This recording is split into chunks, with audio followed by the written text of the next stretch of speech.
أعوذ بالله من الشيطان الرجيم بسم الله الرحمن الرحيم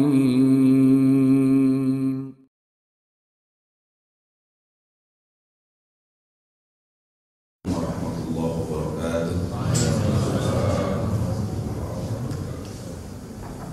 الحمد لله الذي أرسل رسوله بالهدى ودين الحق. الحمد لله الذي أنعمنا بنعمة الإيمان والإسلام وأمرنا بالاعتصام. أشهد أن لا إله إلا الله وحده لا شريك له وأشهد أن سيدنا محمدا عبده ورسوله خير الأنام. اللهم صل وسلم وبارك على نبينا محمد في الأولين والآخرين وعلى آله وأصحابه ما دامت الأرض والسماوات أما بعد. فقال الله تعالى في القرآن الكريم: بالله من الشيطان الرجيم بسم الله الرحمن الرحيم إنما يعمر مساجد الله من آمن بالله واليوم الآخر وأقام الصلاة وآتى الزكاة ولم يخش إلا الله فعسى أولئك أن يكونوا من المهتدين. وعن عائشة رضي الله عنها قالت: أمر رسول الله صلى الله عليه وسلم ببناء المساجد في الدور وأن تنظف وتطيب. رواه أحمد وأبو داود والترمذي والصحح إرساله أو ابن ماجه وصححه ابن حبان. صدق الله وصدق رسول الله صلى الله عليه وسلم. Hadratul musyarikin, Bapak Ibu-ibu jemaah Masjid Al-Ihsan Geraha Cinere, calon-calon penghuni surga yang insyaallah senantiasa ditambahkan keberkahan, ditambahkan rahmat dari Allah Subhanahu wa taala. Alhamdulillah kita dipertemukan oleh Allah Subhanahu wa taala dengan ikatan Islam. Meskipun saya tidak tahu yang menghubungi saya siapa orangnya, saya tidak tahu. Tahu-tahu saya datang ke sini, saya juga khawatir pengurus curiga jangan-jangan saya ngaku-ngaku mama gitu kan. Datang ke sini nggak jelas dari mana asal usulnya, sudah begitu nyebut nama saya salah gitu kan. Nama saya bukan Ahmad, nama saya Abdi Kurnia.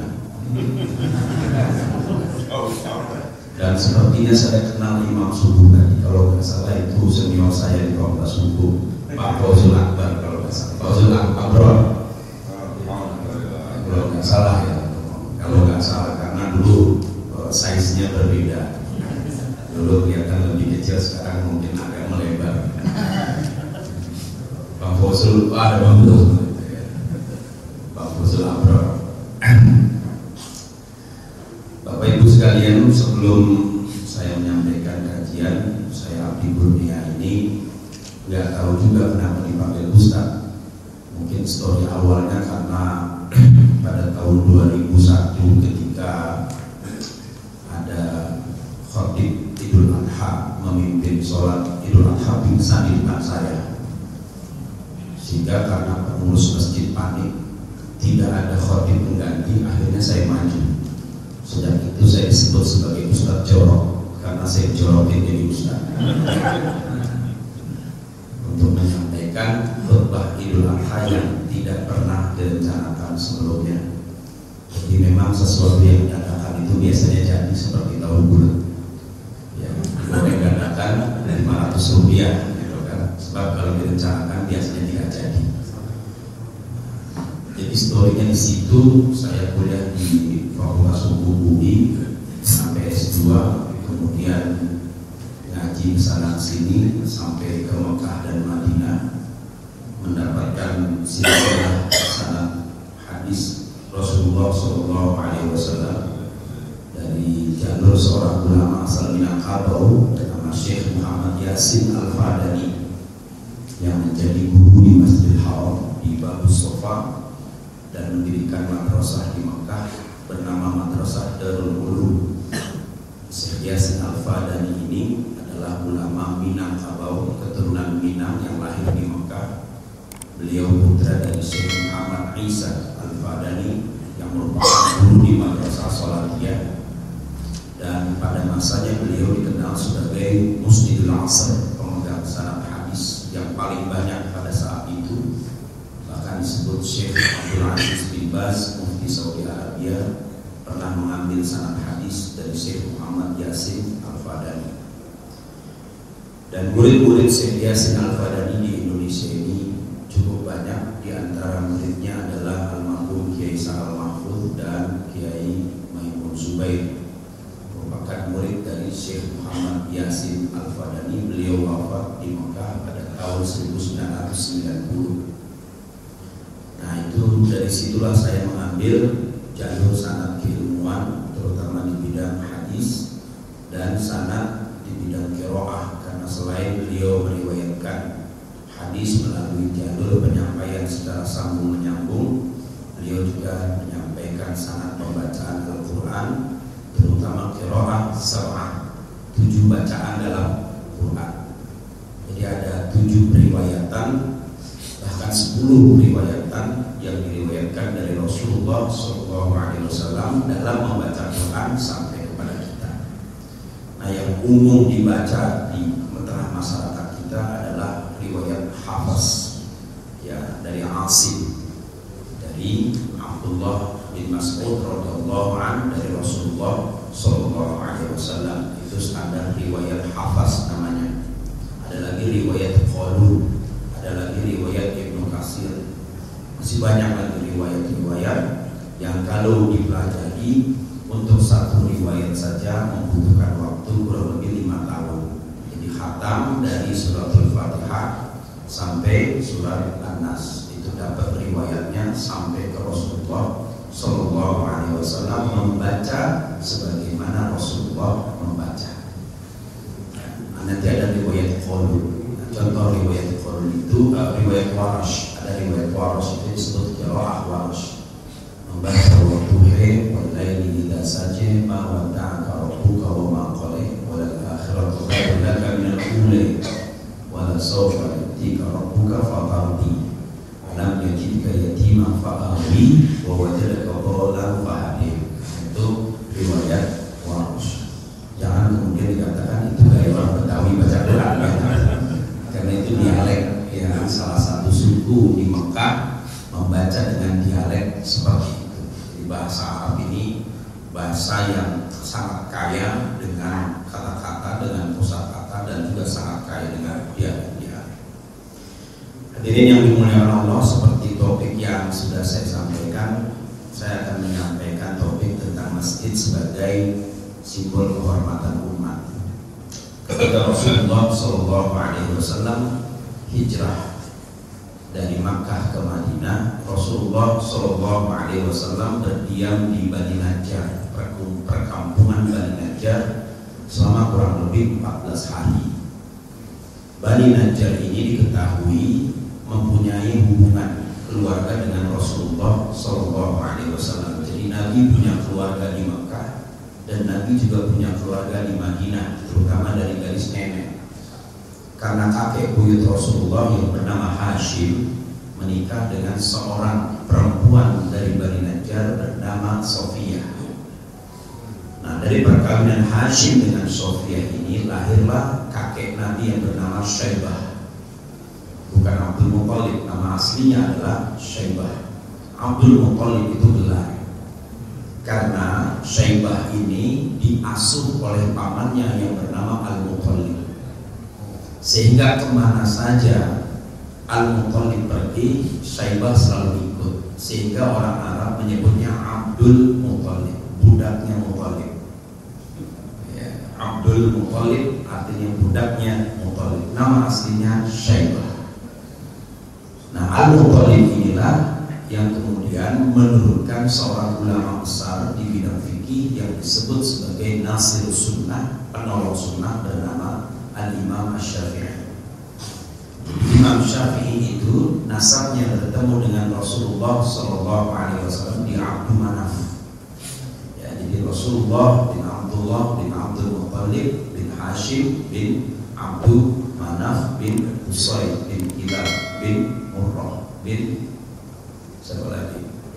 Banyak ya.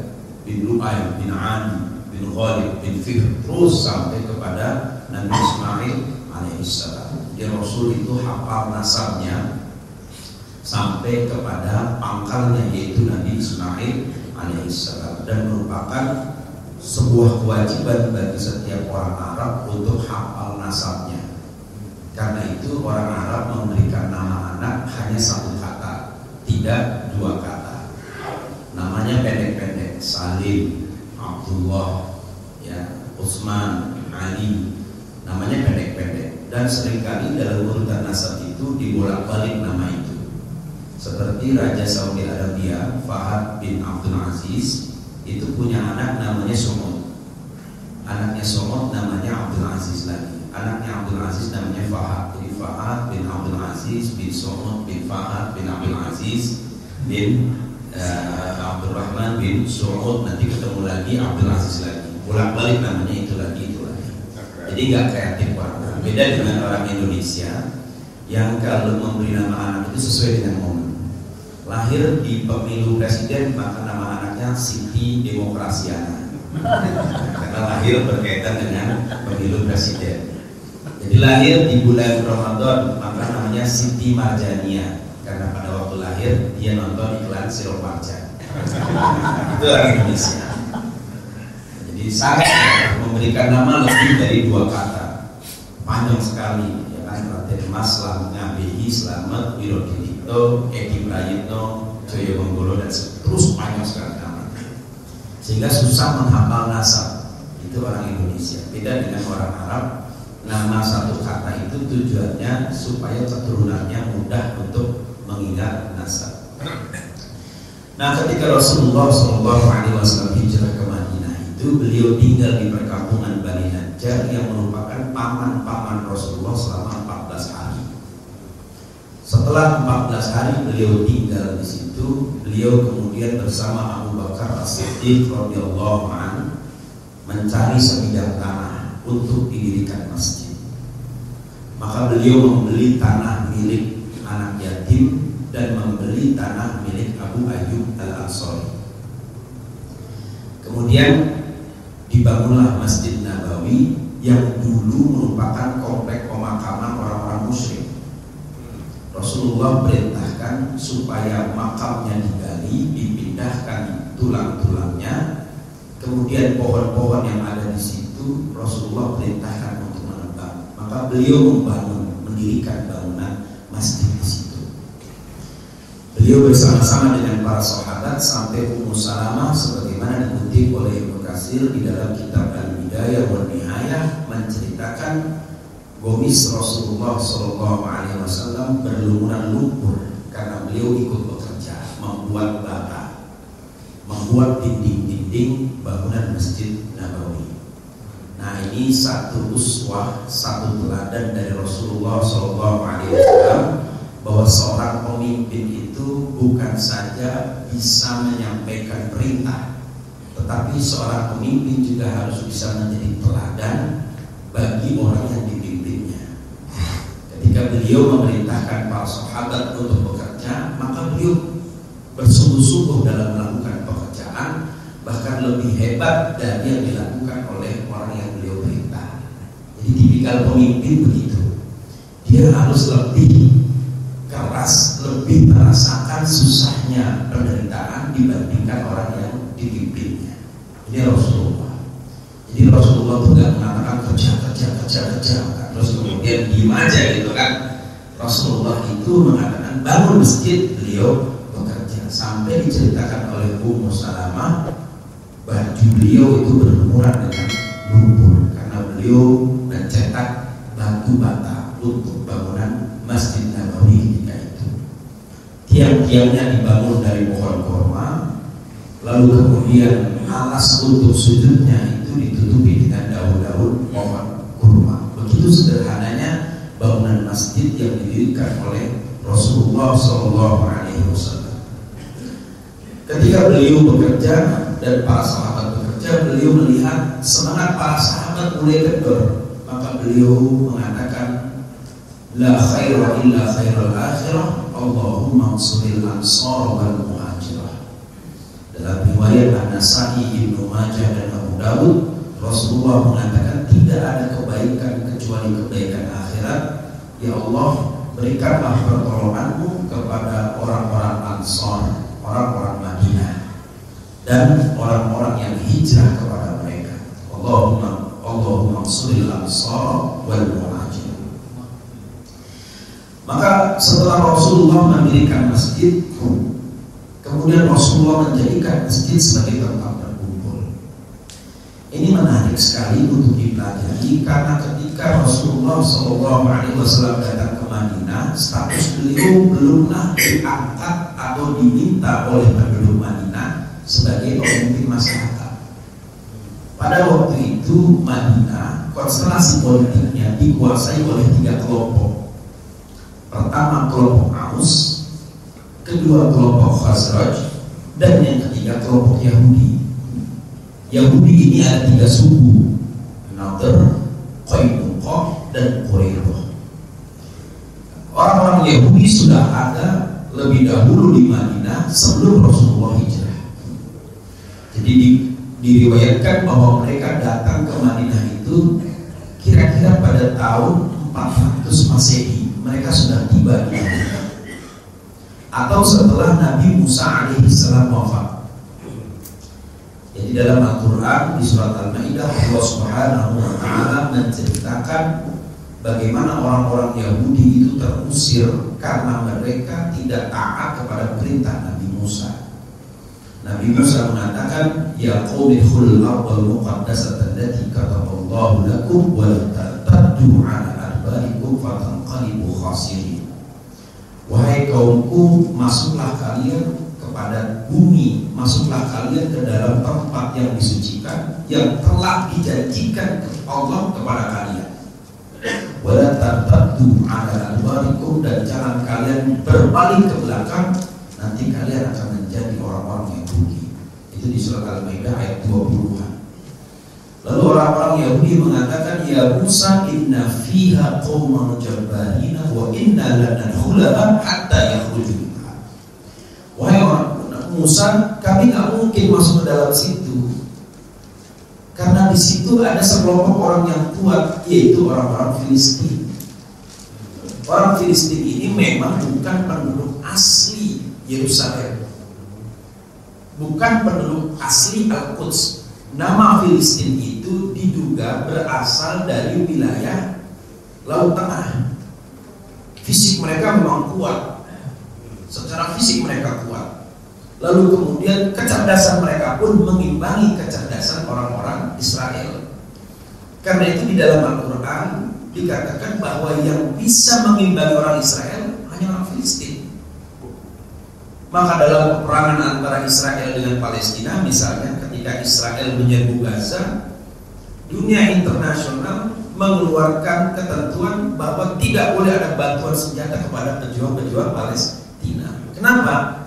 Nggak dibantu senjata saja sudah bisa bertahan, bagaimana dia bisa dibantu dengan senjata? Itu memang sudah Allah gariskan sejak dulu.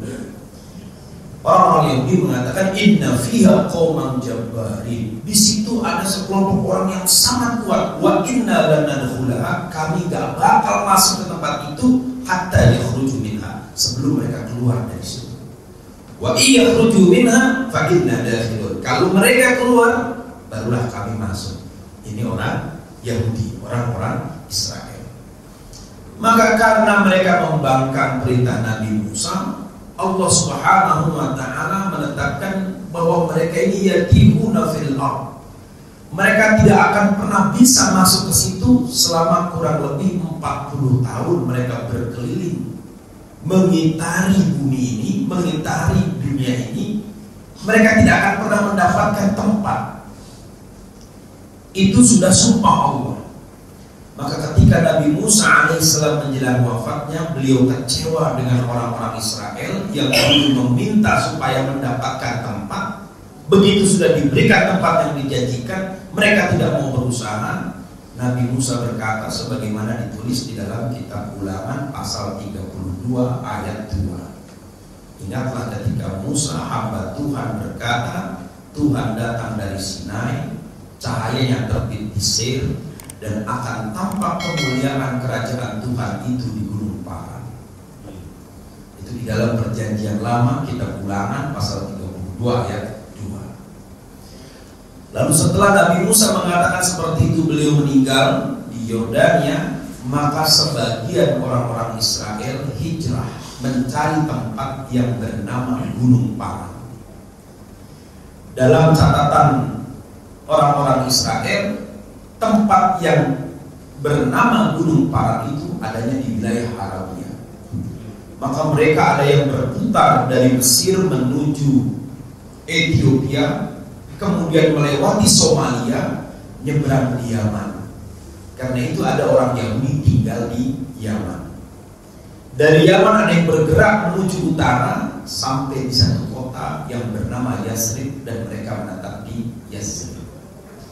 Nah, orang-orang Yahudi yang tinggal di Madinah, mereka berbaur dengan orang-orang Arab, menggunakan bahasa Arab, dan bahkan memakai nama-nama Arab, tetapi tidak meninggalkan identitas keyahudiannya. Jadi karena bahasa Israel, bahasa Ibrani dengan bahasa Arab ini tetangga, berasal dari rumpun Semit, rumpun Samia, maka ada kemiripan-kemiripan. Orang Arab mengatakan salam, orang Israel mengatakan shalom. Salamun alaikum, shalom alaikum. Itu dalam bahasa Ibrani. Orang Arab mengatakan ana, orang Israel mengatakan ani. Shalom alaikum, ani abdi naim me'ot otah. Itu dalam bahasa Israel. Assalamualaikum, nama saya Abdi, senang bertemu dengan Anda. Naim me'ot otah. Itu dalam bahasa Israel. Di dalam bahasa Arab ada nama Muhammad, di dalam bahasa Ibrani disebut dengan nama Muhammad. Maka ada satu kalimat di dalam Kidung Agung pasal 5 ayat 25 dalam bahasa Ibrani dikatakan hikko mamit takim wikullo mahmadim yizdi'i yizihri'i baina Yerusalem. Berbiarkan jika kalian bertanya kepadaku tentang siapa orang yang aku kasihi, dialah Muhammad. Wahai putri-putri Yerusalem. Nah, itu masih ada di Kidung Agung pasal 5 ayat 25. Hanya saja nama Muhammadim diganti dengan terjemahan di beloved one. Dialah yang paling aku cintai, tapi tidak disebut namanya Muhammadim. Nah, itu dalam bahasa Ibrani. Jadi orang-orang Israel itu tahu betul Nabi Muhammad, karena di dalam surat Al-Baqarah dikatakan ya'rifunahu kama ya'rifuna abna'ahum. Mereka mengenali Nabi Muhammad itu seperti mereka mengenali anak mereka sendiri. Nah, ini kalau kita lihat hubungan-hubungan kesejarahan itu sangat terlihat jelas bagaimana nama Nabi Muhammad SAW sudah disebut di dalam kitab-kitab terdahulu dan sering menjadi pembicaraan umat-umat terdahulu. Nah, kelompok Yahudi ini, mereka lah yang senantiasa menjadi dalang peperangan antar suku di Madinah, terutama di antara suku Aus dan suku Khazraj. Jadi 3 suku Yahudi ini menguasai perekonomian di Madinah. Mereka senantiasa menciptakan konflik di antara para suku dengan tujuan untuk memperkuat kontrol ekonomi atas masyarakat Madinah. Dan pola itu yang sampai sekarang digunakan oleh kelompok Judeo-Kristiani yang dipimpin oleh Donald Trump dan Amerika Serikat. Bagaimana mereka menguatkan, melakukan kontrol atas ekonomi, maka diciptakanlah konflik-konflik di negara-negara di mana mereka berada. Ini polanya tidak akan pernah berubah sampai kapanpun. Kenapa? Karena orang Ciamis mengatakan le histoire se répète, katanya kan, bahwa sejarah itu pasti berulang. Itu kata orang Ciamis. Ya kan? Sebab kalau disebut Prancis jadinya perapatan Ciamis. Nah, Rasulullah tahu bagaimana menyelamatkan umat ini, sedangkan pimpinan suku Aus dan Khazraj itu tidak pernah menengok Nabi. Tetapi masyarakat dari suku Aus dan Khazraj merindukan pemimpin baru. Maka mereka meminta Rasulullah SAW untuk menjadi pemimpin bagi mereka. Maka sebelum Rasulullah SAW menerima permintaan itu, terlebih dahulu beliau sediakan tempat dulu, yaitu masjid. Ini merupakan sebuah isyarat bahwa sebelum masyarakat itu terbentuk, maka yang harus dikuatkan dulu adalah ikatan spiritual, ikatan iman yang harus dikuatkan sebelum kita bicara tentang pengelolaan masyarakat. Karena dimulai dari situ. Maka kalau kita lihat di dalam hadis Sahih Al-Bukhari misalnya, hadis pertama yang ditempatkan di dalam Sahih Al-Bukhari itu adalah innamal a'malu binniyat. Bahwasanya amalan perbuatan itu sangat bergantung atau tergantung kepada niat. Faman kanat hijratuhu ila Allahi wa rasulih, siapa yang niat hijrahnya karena Allah dan Rasulnya, fa hijratuhu ila Allahi wa rasulih. Artinya, maka jadikan titik tolak dari semua kebaikan itu hanyalah Allah dan Rasulnya. Jadi masjid itu pertama kali dibangun dasarnya itu dulu. Dikatakan dalam surat At-Taubah, la masjidun ussisa 'ala taqwa. Sungguh masjid itu didirikan atas dasar takwa, bukan atas dasar popularitas politik. Tahun 2017 rame-rame soal masjid yang dibangun oleh Pemda DKI sebelum pilkada. Ya kan? Masjid yang dibangun di Kedoya itu. Orang kemudian rame membicarakan, bagaimana hukumnya? Al-Quran sudah menegaskan, la masjidun ussisa 'ala taqwa. Masjid itu pondasi dasarnya adalah takwa. Sebagaimana Rasulullah SAW pertama kali beliau mendirikan masjid, beliau tetapkan dulu, nggak mungkin kalau bukan atas dasar ketakwaan kita bisa memakmurkan masjid. Kenapa? Innama ya'muru masajidallah, di surat At-Taubah ayat 18. Innama ya'muru masajidallahi, sesungguhnya yang hanya bisa memakmurkan masjid itu adalah man amana billahi wal yawmil akhir, orang yang beriman kepada Allah dan hari akhir. Artinya orang yang punya kapasitas, yang punya integritas di dalam mengamalkan nilai-nilai keimanan.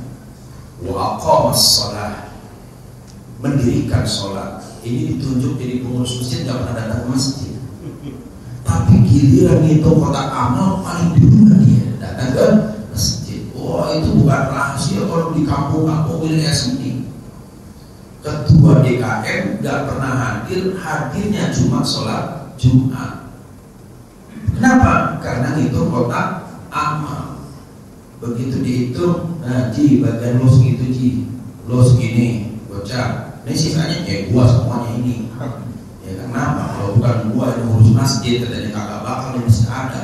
Rupanya dia mantan preman kampung. Wa qamas shalah wa ataz zakat. Apa makna wa ataz zakat? Memang maksudnya membayar zakat, tapi artinya orang yang memakmurkan masjid itu dia rela berkorban lebih banyak.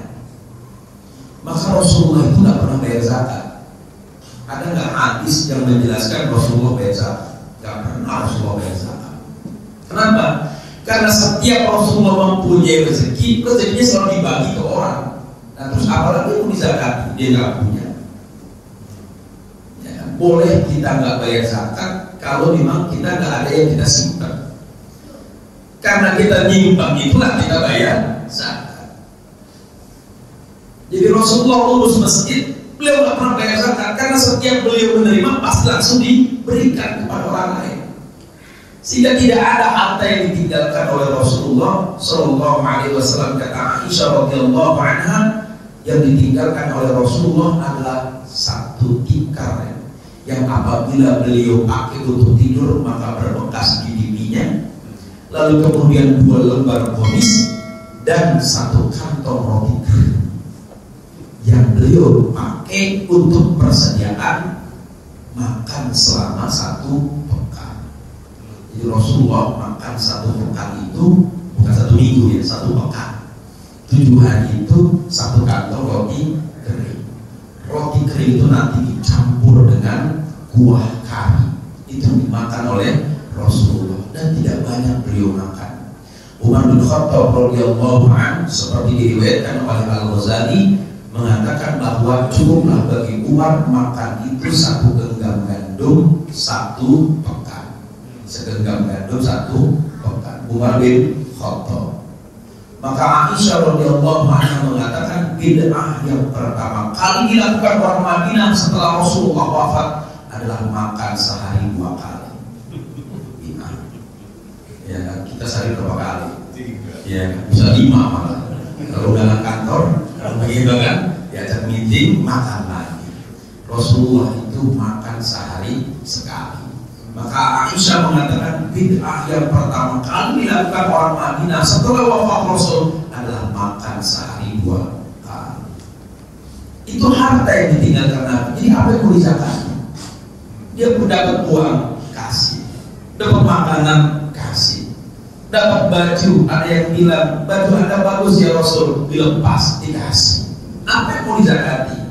Sedangkan kita dikenakan zakat karena kita menyimpan. Nisabnya sudah lebih dari 90 gram emas, keluarkan zakatnya 2,5%. Jadi kalau tidak mau zakat maka sebaiknya jangan memiliki. Ya kan, punya mobil kasih, insya Allah nggak bayar zakat. Punya rumah kasih. Nah, terusnya tinggal di mana? Di bumi Allah. Ya kan, orang Madura itu tauhidnya luar biasa. Orang Madura kalau digusur Tramtip, orang Madura selalu bilang, ketika Tramtip bilang, Bapak sudah menempati tanah negara. Oh, tidak ada tanah negara, tanah itu milik Allah. Kapan negara bikin tanah? Tidak ada itu. Ya kan, bumi milik Allah Pak. Jadi kita boleh tinggal di mana aja. Sampai musir saya berarti sampai tidak percaya sama Allah. Orang Madura tauhidnya tinggi, luar biasa. Nah, kemudian setelah beliau mendirikan masjid, baru beliau terapkan aturan-aturan di masjid. Ini tempat suci, sebagaimana kata Aisyah radhiyallahu anha, amara Rasulullah sallallahu alaihi wasallam, Nabi memerintahkan bibina'il masajid untuk membangun masjid. Fituri atau fituri di semua kampung Rasulullah perintahkan untuk membangun masjid. Wa antunadhafa, dan hendaknya, dan beliau memerintahkan supaya masjid itu dibersihkan, wa mutayyaba, dan diberikan wangian. Ya, dikasih wangian, buhur, dikasih buhur. Kalau orang Arab buhur, dibakar. Ya, bukan minyak, bukan. Ya kan? Kenapa? Rasulullah sangat suka dengan wangi-wangian. Saya pernah belajar baca Quran di Masjid Nabawi. Guru saya Syekh Yahya bin Abdul Razak Al-Ghosani mengajar di Masjid Nabawi. Kemudian saya ngaji kepada Syekh Sofwan Ad-Dawudi, beliau juga pengajar Quran di Nabawi. Beliau mengatakan kenapa Rasulullah menyukai wangi-wangian, karena rupanya wangi-wangian itu dapat memperkuat ingatan. Ya, jadi wangi-wangian itu dapat menguatkan ingatan. Makanya orang Arab minyak wanginya masya Allah, wangi betul. Ya kan? Itu ada 2 sebab. Yang pertama karena memang ingin menjaga kekuatan memori. Yang kedua karena memang orang Arab jarang mandi. Kenapa jarang mandi? Karena air mahal. Di sana air beli, lebih murah listrik dibandingkan air. Jadi orang Arab itu mandi kalau dia tidur bareng istrinya. Kalau tidur bareng istrinya itu ketahuan di subuh rambutnya basah. Habis tidur sama istrinya. Gitu. Kenapa? Mandi. Kan begitu kan? Karena syarat untuk melaksanakan sholat harus tidak boleh ada janabah. Itu orang Arab.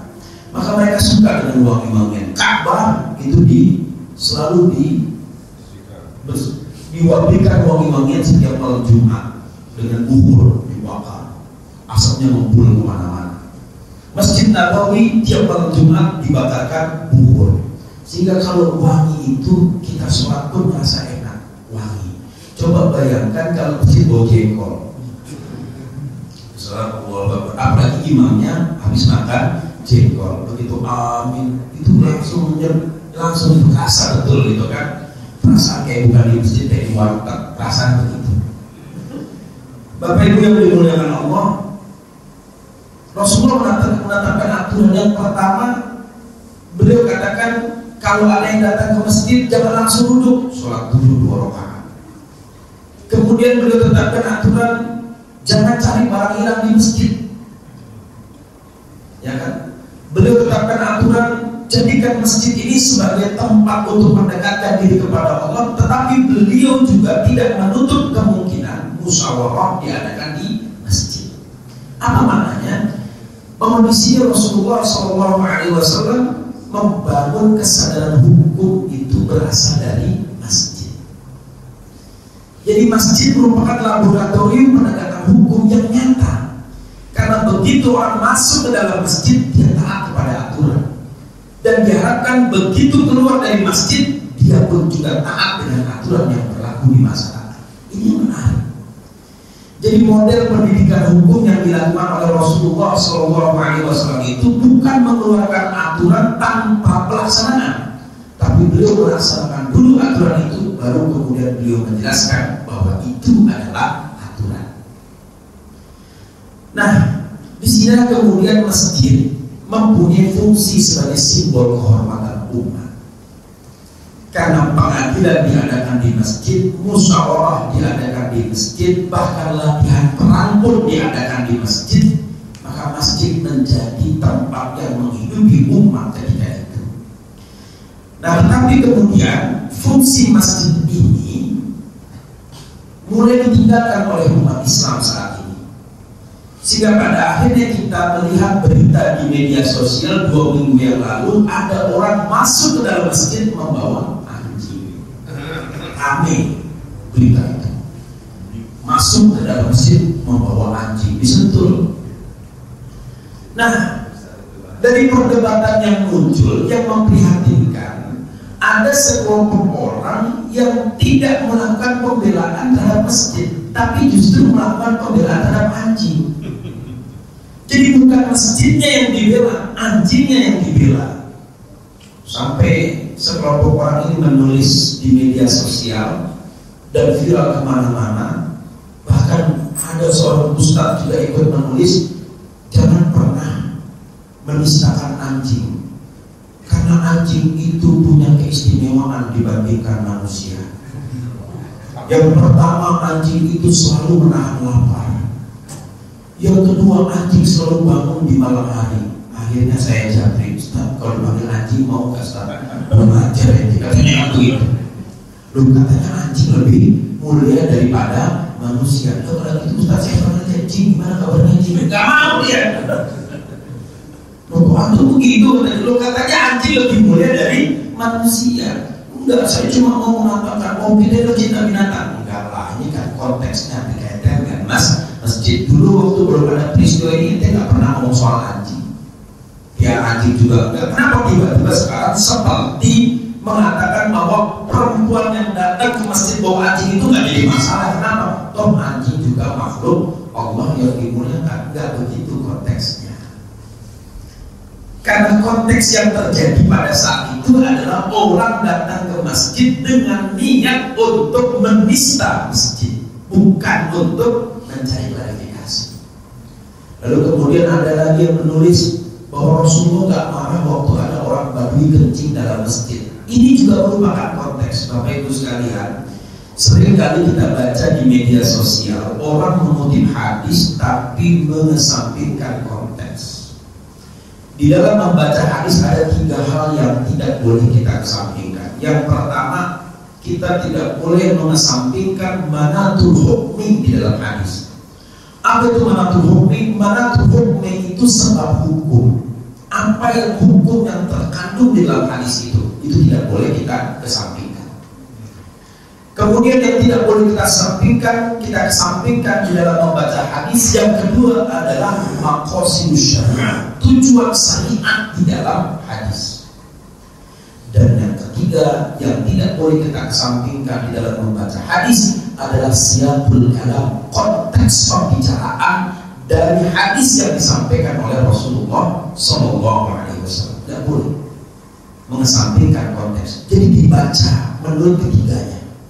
Dibaca bagaimana manatul hukminya, sumber hukum yang terkandung di situ, dibaca bagaimana makosid tujuan yang dimaksud oleh hadis itu, dibaca pula siyaqul kalam, konteks ketika hadis itu disampaikan. Ini dalam membaca hadis. Jadi banyak orang mengutip hadis, hadisnya benar, tidak salah, karena tidak mungkin Rasulullah salah berbicara tentang agama. Yang salah itu adalah penempatan hadis itu tidak sesuai dengan konteksnya. Jadi dalam kasus ketika ada ibu bawa anjing masuk dalam masjid, kemudian disamakan dengan orang Badui yang kencing di hadapan Rasulullah, maka ini mengesampingkan ketiganya. Kenapa? Karena orang Badui yang kencing di dalam masjid itu harus dilihat rangkaiannya dengan hadis-hadis yang lain. Ada orang Badui di dalam hadis riwayat Bukhari, itu kalau nggak salah di Kitabul Ilmi, di bab yang kedua, di kitab yang kedua, datang mencari Rasulullah SAW, masuk ke dalam masjid. Orang Badui itu bertanya, "Ayyu minkum Muhammad?" Siapa di antara kalian yang namanya Muhammad? Karena Nabi nggak ketahuan.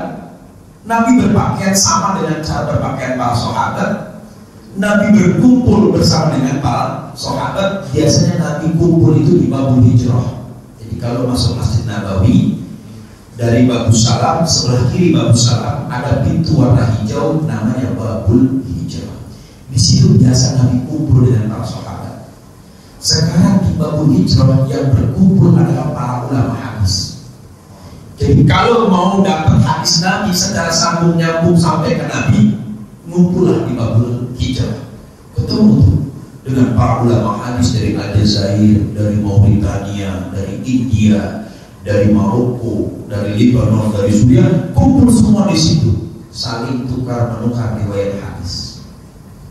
Di Babul Hijrah, dulu tempat itu tempat berkumpulnya Nabi dengan para sahabat. Sekarang di tempat itu berkumpul para ulama hadis. Masya Allah, yang hafal hadisnya 300.000, 100.000, 10.000. Kita hafal hadis an-nabawi minal iman saja yang kita hafal. Kebersihan sebagian dari iman. Itu karena Pak Lurah setiap hari Jumat selalu menyampaikan an-nabawi minal iman. Kenapa? Karena ada kepentingan untuk mendapat piala adipura. Maka dia harus hafal hadis an-nabawi minal iman atau innamal a'malu binniyat. Ini 300.000 hadis. Maka orang yang hafal 300.000 hadis disebut al-hafidh. Al-hafidh itu orang yang hafal 300.000 hadis dan menguasai ilmu hadis.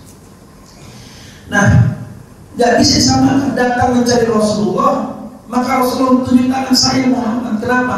Kamu yang mengajak orang untuk bersyahadat, ya, untuk bersaksi bahwasanya tidak ada Tuhan kecuali Allah. Kamu juga yang ngaku sebagai utusan Allah. Iya, betul. Memang ada apa ajaran kamu? Orang Arab itu tanya, Arab Badui, Arab kampung.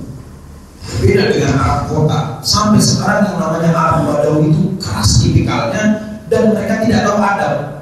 Kalau mau ketemu orang Arab Badawi itu, kita ke Arafah melihat yang suka bawa unta. Itu Arab Badawi itu.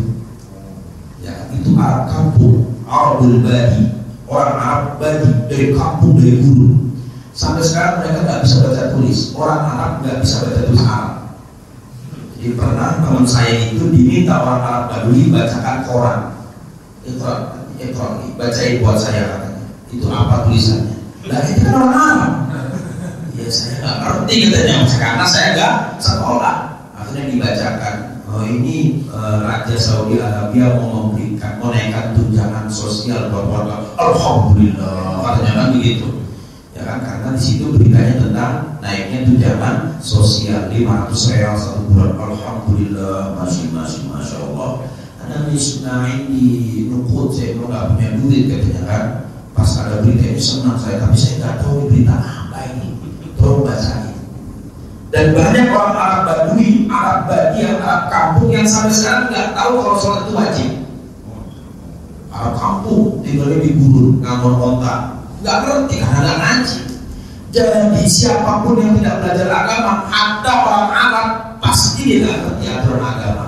Kenapa? Karena dia tidak belajar agama. Jadi kalau kita lihat Golkar, golongan keturunan Arab di Indonesia nggak bisa ngaji, wajar. banyak golkar nggak bisa ngaji.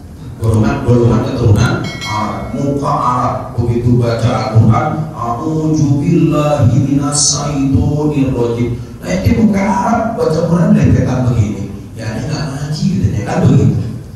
Nah, satu waktu dia diminta untuk khutbah di Cisarua karena pada saat dia beli kambing, dia sholat Jumat di situ, ulama setempat tidak hadir, ustadz yang biasa menyampaikan khutbah tidak hadir. Dipuncakkan begitu di Cisarua, khotibnya dia setiap Jumat dia terus, katanya khotibnya dengan bahasa Arab, padahal yang dibaca cuma surat wal asri innal insana lafi khusr, amin. Setelah itu bubar, cepat khutbah dipakai bahasa Arab, cepat lagi karena yang dibaca cuma wal asri.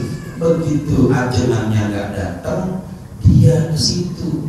Akhirnya kata pengurus masjid, ayo ayatnya, ya kan, batur di Arab, ya kan, gitu kan, pasti bisa, masya Allah, aneh nggak ngerti, bohong bapak katanya kan, pasti bapak ngerti, bisa khutbah bahasa Arab, itu deh, hasan, aneh coba deh.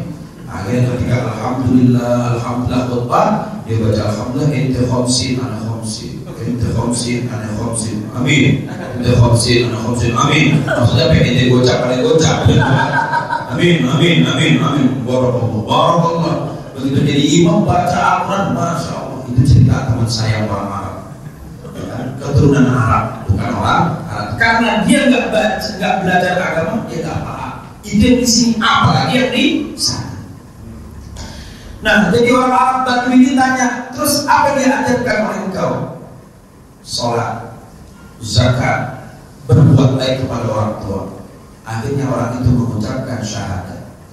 Begitu dia mengikrarkan Islam di depan Nabi, mungkin karena dia datang dari kampung ke Madinah naik onta beser mau kencing. Akhirnya dia kencing di masjid. Pergi ke pojok dia kencing di situ. Para sahabat marah. Ini orang nggak tahu adab. Maka disebut dalam riwayat Tirmidzi fazajarahus sahabat. Maka fazajarahun nas, maka para sahabat ingin memukuli orang Arab itu. Maka Rasulullah menahan mereka. Fanahahumun Nabi sallallahu alaihi wasallam. Nabi melarang mereka, biarin kata Nabi, biar dia selesai kencing. Lalu kemudian Nabi perintahkan seorang sahabat untuk ambil air dan siram bekas kencing itu. Lalu Nabi katakan kepada orang itu, jangan kencing di masjid karena masjid adalah tempat suci. Nah, konteks hadis itu, Nabi ketika melihat orang Arab kencing itu orang Arab yang baru masuk Islam, tidak tahu agama, maka Nabi diamkan. Tapi kemudian tidak bisa kita samakan kasus itu dengan orang yang sengaja bawa najis ke dalam masjid. Tidak bisa. Kenapa? Karena konteksnya beda. Orang Arab itu datang untuk belajar Islam, ini datang mau cari suaminya yang kawin siri. Ini datang dia marah-marah, ngaku sebagai pemeluk agama lain, dia sengaja membawa anjing masuk ke dalam masjid. Memang betul dalam fikih terdapat perbedaan pendapat di kalangan ulama tentang najisnya anjing. Mazhab Maliki berpendapat anjing tidak najis, semuanya, liurnya, bulunya, bahkan dagingnya pun tidak haram dalam pendapat mazhab Maliki. Maka di Uni Emirat Arab ada lomba balap anjing. Orang Arab sana pegang anjing. Kenapa? Karena bermazhab Maliki. Imam Abu Hanifah berpendapat anjing itu yang najis hanya liurnya, bulunya tidak najis. Mazhab Hambali berpendapat anjing itu najis liurnya, bulunya tidak najis. Mazhab Syafi'i berpendapat semua bagian anjing najis dan haram. Karena itu kalau ada satu tempat dilewati anjing atau sering menjadi tempat berdiamnya anjing, dijadikan sebagai tempat sholat, maka tidak sah. Kenapa? Karena masih ada najisnya. Imam Syafi'i berpendapat kepada hadis lain tentang najisnya anjing secara mutlak, karena di dalam hadis riwayat Muslim Rasulullah mengatakan siapa yang memelihara anjing di dalam rumahnya maka berkurang pahalanya 1 kilo, 1 gunung Uhud. Itulah yang dijadikan dasar oleh Imam Syafi'i untuk memutlakkan najisnya anjing. Dan ini yang dipakai oleh ulama Indonesia karena ngajinya kitab Syafi'i. Maka tidak boleh ada najis di dalam masjid. Maka begitu ada orang bawa anjing masuk ke masjid, ya tempat itu jadi najis menurut pendapat mazhab Syafi'i. Tapi tidak bisa kemudian ada orang melakukan pembelaan dengan menggunakan mazhab Maliki. Kenapa? Karena konteksnya dia ingin menyimpangkan perhatian masyarakat atas dugaan penghinaan terhadap simbol-simbol agama itu dengan menggunakan dalil fikih. Nah, ini yang sering muncul sejak tahun 2016. Jadi orang pakai dalil fikih untuk melakukan pembelaan politik. Kita masih ingat penistaan agama dengan menggunakan Quran surat Al-Maidah ayat 51. Lalu kemudian ada yang melakukan pembelaan bahwa itu bukan penistaan terhadap agama. Saya sudah baca 13 kitab tafsir, nggak ketemu itu makna yang dimaksud, dan tidak ketemu juga kesimpulan bahwa apa yang dikatakan orang itu adalah menista Al-Quran. Nah, inilah yang disebut menggunakan kaidah fikih untuk maqasidus siyasah, tujuan-tujuan politik, dan mengesampingkan maqasidus syariah, tujuan-tujuan syariah. Jadi kalau kita belajar fikih, itu yang juga harus kita pahami adalah maqasidus syariah. Apa tujuan syariat di situ? Ketika kita membaca hadis, dipahami dulu apa tujuan syariat di situ. Sehingga dengan memahami tujuan itu, kita akan bisa menangkap pesan terdalam dari ucapan Rasulullah Sallallahu Alaihi Wasallam. Nah, jadi masjid ini adalah simbol kehormatan umat. Maka jika simbol itu ada yang menabrak dan ada yang menistakan, wajar jika umat ini marah. Kenapa? Karena Rasulullah mengatakan, la tajtami'u ummati ala dhalalatin. Umatku tidak akan pernah bersepakat terhadap yang namanya kesesatan. Tidak ada kesepakatan bulat yang dibangun oleh umatku untuk sama-sama berbuat sesat. Artinya pasti ada mekanisme check and control, check and balance. Ketika terjadi penyimpangan yang dilakukan oleh sekelompok orang, pasti akan muncul kritik dari sekelompok umat yang lain. Kenapa? Karena Rasulullah mengatakan, la tajtami'u ummati ala dhalalatin. Umatku tidak mungkin bersepakat dalam persoalan kesesatan. Jadi kalau ada yang nyeleneh, pasti ada yang mengkritik. Kalau ada yang nggak beres, pasti ada yang mencoba untuk membereskan. Inilah mekanisme yang sudah digariskan oleh Rasulullah Sallallahu Alaihi Wasallam. Saya kira demikian yang bisa disampaikan pada kesempatan subuh pagi hari ini. Mohon maaf terlalu panjang saya menyampaikan dan saya tidak bisa menambahkan lagi, karena makin panjang yang saya sampaikan, makin panjang pula pertanggungjawaban nanti di yaumul qiyamah. Saya kira begitu yang bisa saya sampaikan pada kesempatan pagi hari ini. Mohon maaf jika banyak yang kurang berkenan dalam penyampaian. Saya kembalikan kepada pembawa acara usiku manafsi bittaqwa. Assalamualaikum warahmatullahi wabarakatuh. Baik, Bapak Ibu sekalian, kita masih ada waktu sekitar 10 menit ya, jadi mungkin kita buka dengan dua penanya. Mungkin Bapak Ibu ada yang ingin bertanya. Nah, Bapak, silakan.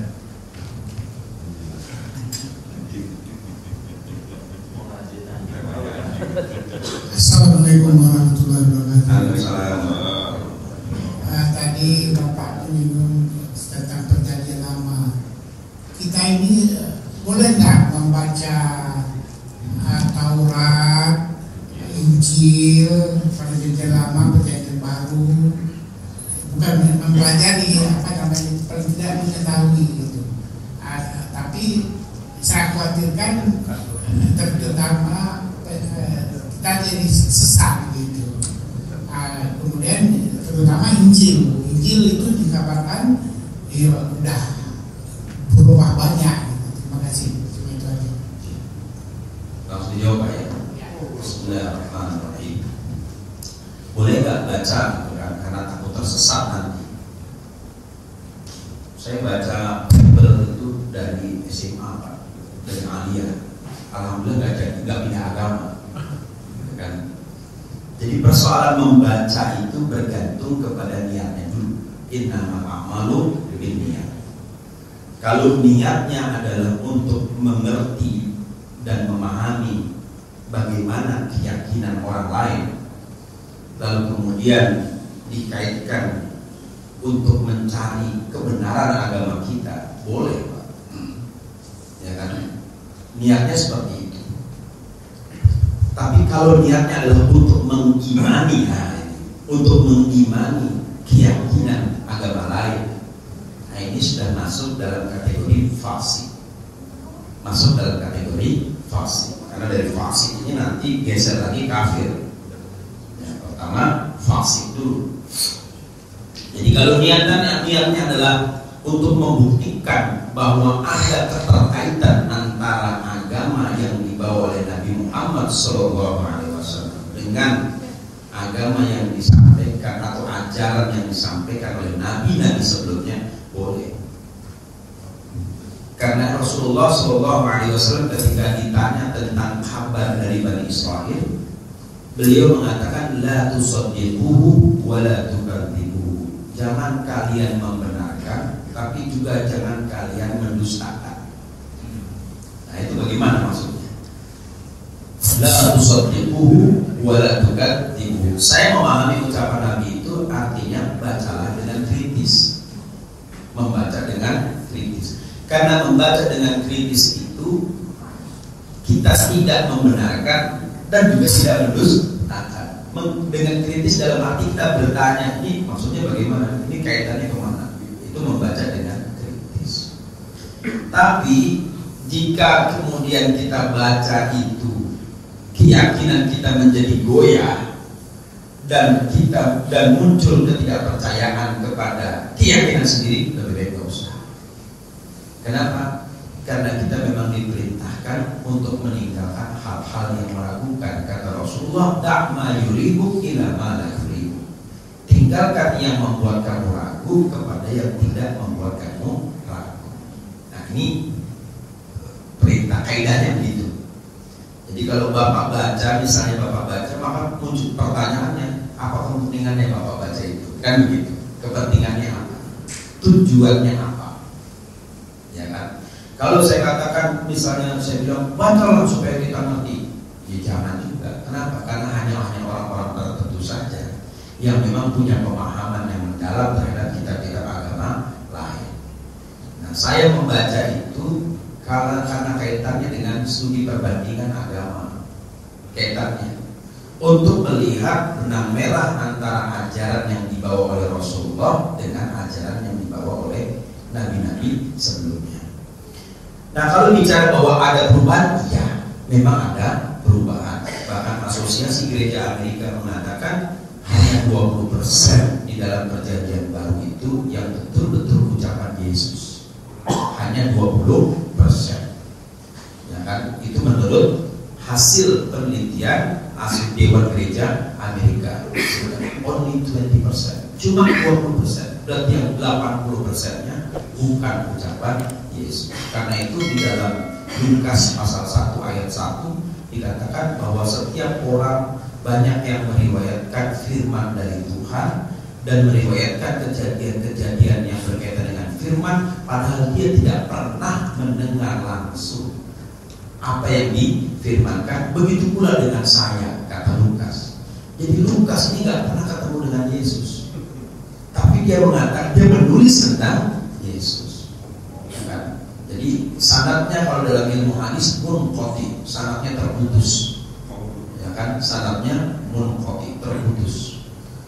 Satu-satunya ucapan di dalam Bible yang bisa dipastikan berasal dari Yesus adalah ucapan tentang larangan bercerai. Itu satu-satunya yang bisa diyakini bahwa itu berasal dari Yesus. Sedangkan yang lain diyakini bukan berasal dari Yesus. Nah, sedangkan nama Yesus sendiri orang Israel menyebutnya bukan Yesus, Yeshu. Ya kan? Karena ada akhiran us itu atau ous itu hanyalah sebutan nama Yunani. Ya kan? Maka kita pernah mendengar nama pemain sepak bola Yunani bernama Nikolaus Papadopoulos. Kan gitu kan? Kalau di kita ous itu cuma kaitannya, ya kan, nggak ada fulus mamfus. Ya kan? Fulus, ya gitu. Jadi Jadi kalau us itu berarti Yunani atau Romawi. Karena dalam bahasa Ibrani nggak ada us akhiran, us namanya Yeshu.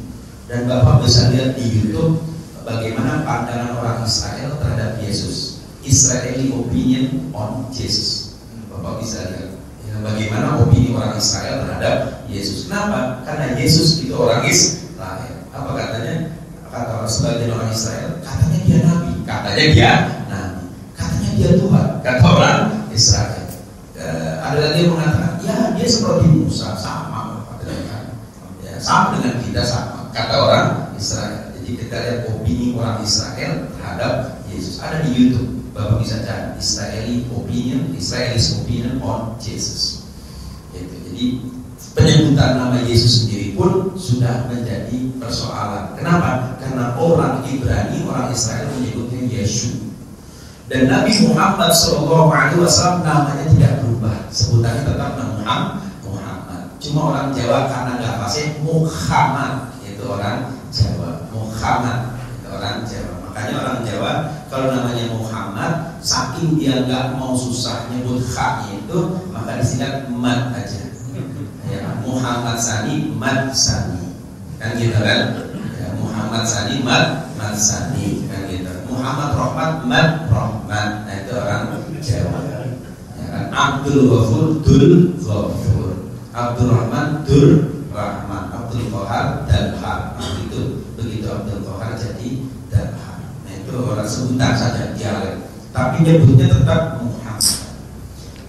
Begitu Pak ya, Allah ma'alam bisawab. Baik Ibu yang di belakang yang ingin bertanya.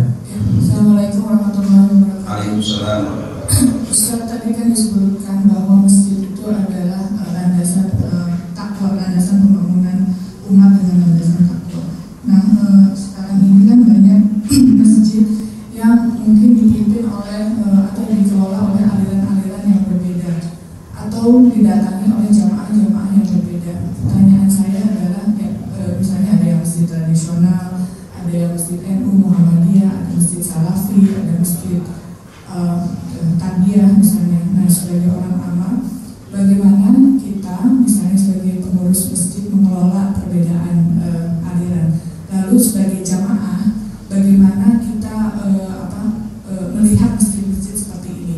Apa sih apakah kita membedakan ataukah memang cukup saja landasannya adalah landasan takwa dan dikelola oleh orang-orang sebagaimana yang tadi disebutkan kriterianya oleh Ustaz. Assalamualaikum warahmatullahi wabarakatuh. Baik, yang pertama kita petakan dulu apa sih yang membuat aliran-aliran itu berbeda.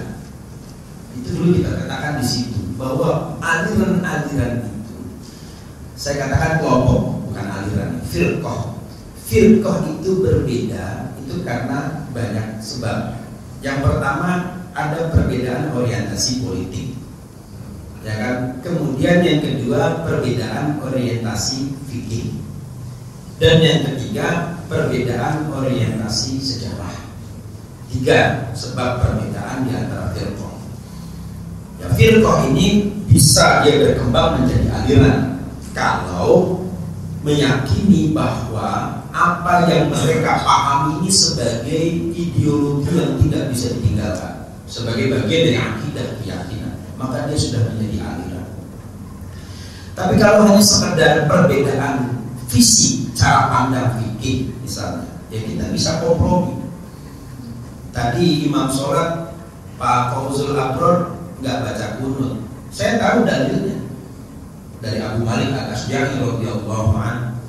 Beliau tanya kepada bapaknya, ya abati innaka, ya kan, innaka kunta shallaita khalfa Rasulillah sallallahu alaihi wasallam wa Abi Bakr wa Umar wa Utsman wa Ali, fa hal kanu yaqutuna fi salati subuh, fi salati fajr. Wahai bapakku, bapak dulu pernah sholat di belakang Rasulullah, Abu Bakar, Umar, Ali dan Utsman dan Ali. Apakah mereka membaca kunut di waktu subuh?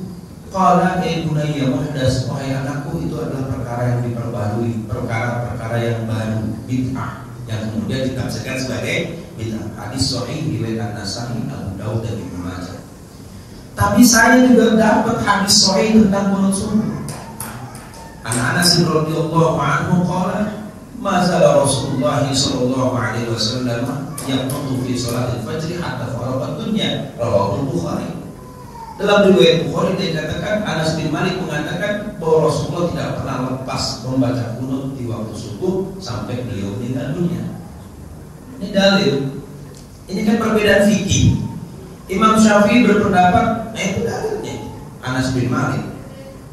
Para ulama hadis mengatakan bahwa semua riwayat rawi yang meriwayatkan hadis dari Anas bin Malik ruwatuhu siqatun, semua perawi yang terpercaya, maka jatuhnya sahih.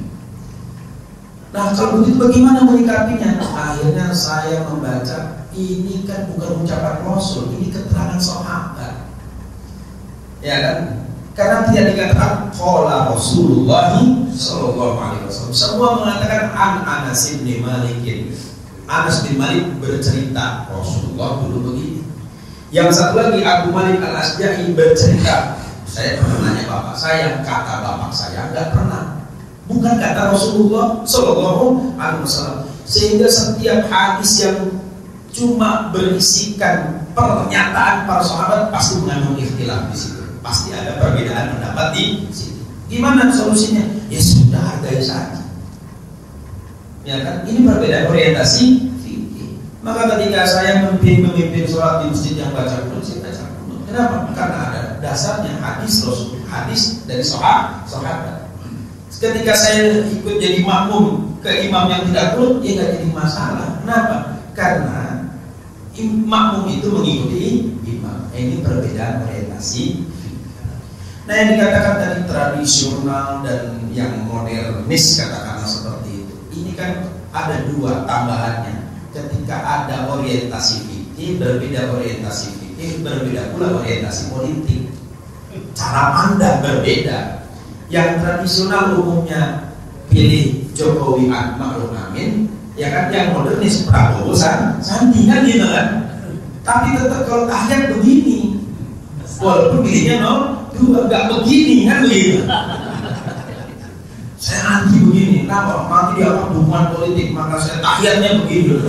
Bid'ah itu, kan gitu kan? Karena Rasulullah tahiyat begini, kan? Satu di akhir gitu ya. Ya kan gitu kan? Bingung kan gitu kan, antara dukung satu mau dua, ayo begini kan gitu.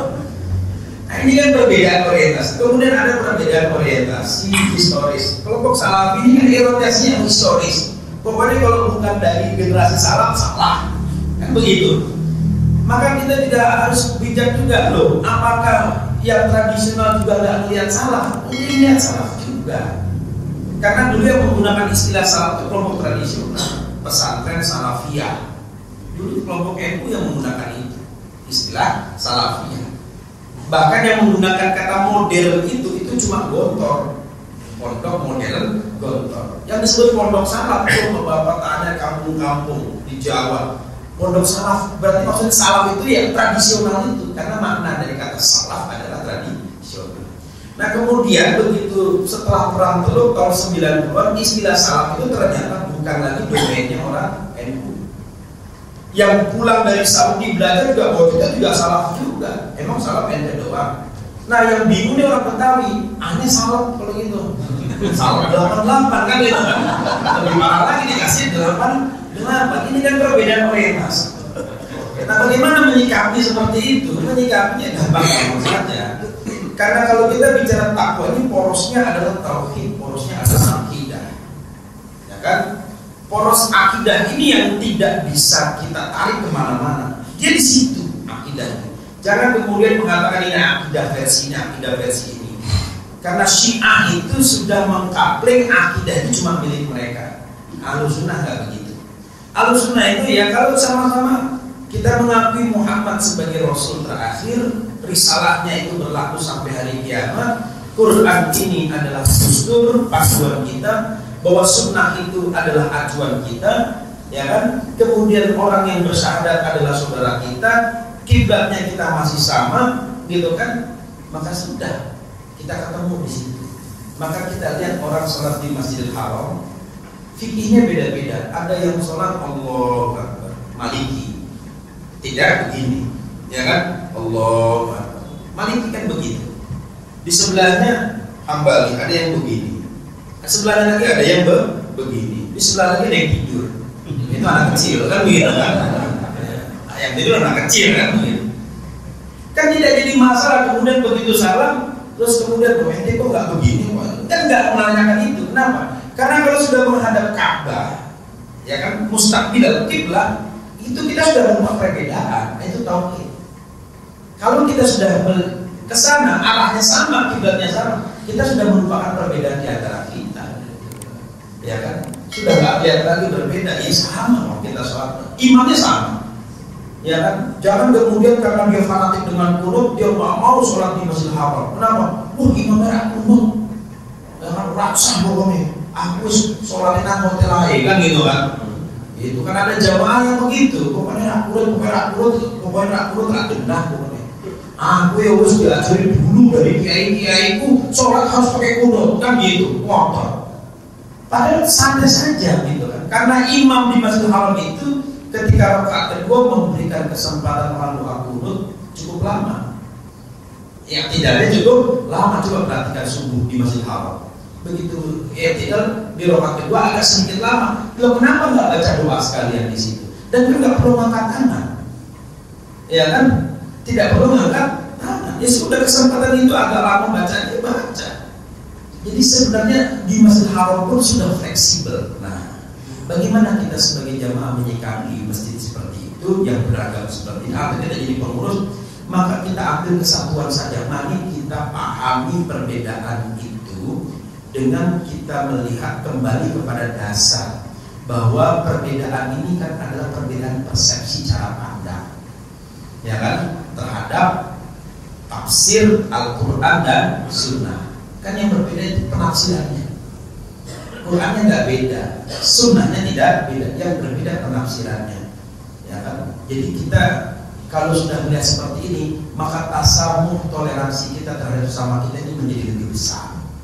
Nah ini yang dikatakan di dalam Al-Quran, wa ma yulaqaha di surat Fussilat, wa ma yulaqaha illa alladziina sabaru wa ma yulaqaha illa dzu hadzin adzim. Tidaklah yang demikian itu diberikan oleh Allah kecuali kepada orang-orang yang sabar, dan tidaklah itu Allah berikan kecuali kepada orang-orang yang mendapatkan keuntungan yang sangat besar.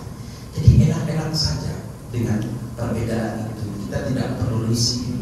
Ya, bagaimana kita jamaah misalnya berbeda cara pandang dengan pengurusnya, ya tidak jadi masalah. Kalau misalnya amal dia insya Allah soleh dan ikhlas, mudah-mudahan kembali kepada apa yang diniatkan. Ya, jadi kita tidak perlu mempersoalkan perbedaan pendapat karena kita sudah berbeda dari pendapatan. Betul ya? Ya sudah berbeda dari pendapat itu lebih telak gitu kan, lebih telak gitu. Ini 20 juta, ini cuma 5 juta, itu telak sekali. Kenapa yang telak kita nggak mau? Justru yang agak telak begini kan kita justru nggak jadi masalah. Pendapat bisa berubah kok. Hari ini dia kunut, dia besok juga nggak kunut. Yang penting itu kita melaksanakan sholat. Maka ada yang mengatakan jamaah NU Muhammadiyah sekarang nggak lagi berikutkan soal kunut subuh bid'ah apa karena banyak yang nggak sholat subuh. Saya kira demikian lah ya. Allah bisa. Ya, baik Bapak Ibu, karena waktu kita terbatas sekali, sudah lewat hampir 10 menit. Minta dibantu didoakan Pak sebagai pengajian kita. Mari sama-sama kita mengambil keberkahan pertemuan ini dengan berdoa kepada Allah Subhanahu wa taala. Bismillahirrahmanirrahim. Alhamdulillahirabbil alamin. Allahumma shalli ala Muhammad wa ala ali Muhammad. Allahumma anfa'na bima 'allamtana wa 'allimna 'ilman yanfa'una wa na'udzu bika min 'ilmin la yanfa'una. Allahumma ihdina bihudak waj'alna mimman yusari'u fi ridhak wa la tuwallina waliyyan siwak wa la taj'alna mimman khalafa amraka wa 'asat. Hasbunallahu wa ni'mal wakeel. Ni'mal maula wa ni'mal nasir. Allahumma innaka ta'lam anna hadhihi al-qulub qad ijtama'at 'ala mahabbatik wa iltaqat 'ala ta'atik wa tawahhadat 'ala da'watik wa ta'ahadat 'ala nusrati syari'atik. Fawassit Allahumma rabitataha wa adimuddaha wa hdina subulaha washrah suduraha bi faydil imani bik wa jamil tawakkuli 'alaik wa ahyiha bi ma'rifatik wa aminha 'ala syahadati fi sabilik innaka ni'mal maula wa ni'mal nasir. Rabbana ighfir lana wa li walidina warhamhum kama rabbawna shighara. Rabbana ighfir lana wa li ikhwanina alladhina sabaquna bil iman wa la taj'al fi qulubina ghillan lil ladzina amanu. Rabbana innaka ra'ufur rahim. Rabbana atina fid dunya hasanah wa alamin. Assalamualaikum